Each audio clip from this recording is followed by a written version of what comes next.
Hello, mga beshi, ayan. Dito ako sa bahay ng mga nanay. Lutuan ko sila ng Bicol Express. Gigisa na po tayo ng bawang sibuyas.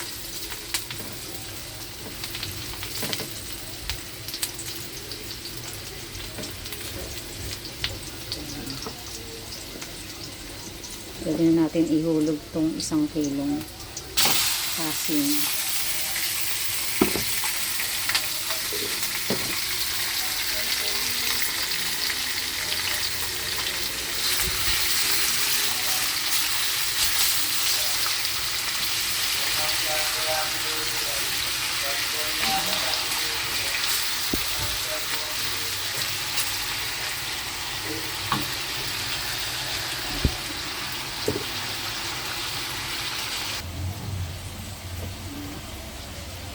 Init po dito sa bahay ng nanay.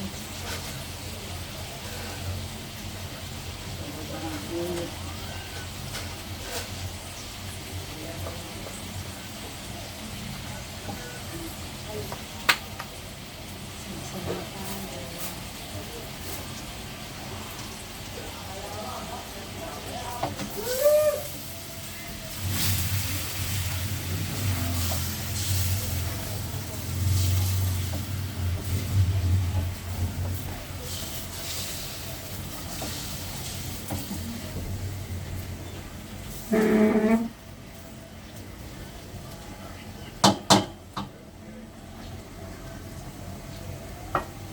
Init mga beshi. Galing pa kami ng bakla.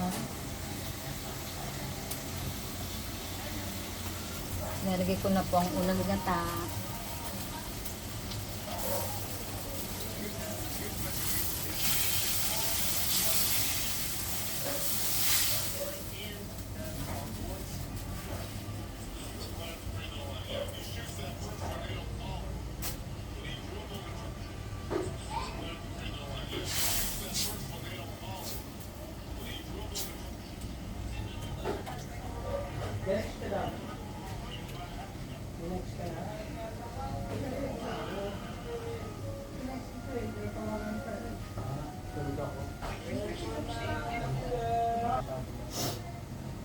Ilalagay ko na rin po yung bagoong. Bari luto po ni nanay itong bagoong na to. Okay. Ganyan na po ang itsura niya ngayon. Alambutin lang po natin siya. Lalagyan po namin yan ng sitaw. Ito po yung siling green. Konti lang kasi ayaw lang masyadong maanghang. Okay. Ito nga pala guys yung nabili namin sa Baklaran. Ano na? At itong aking mahal na tatay.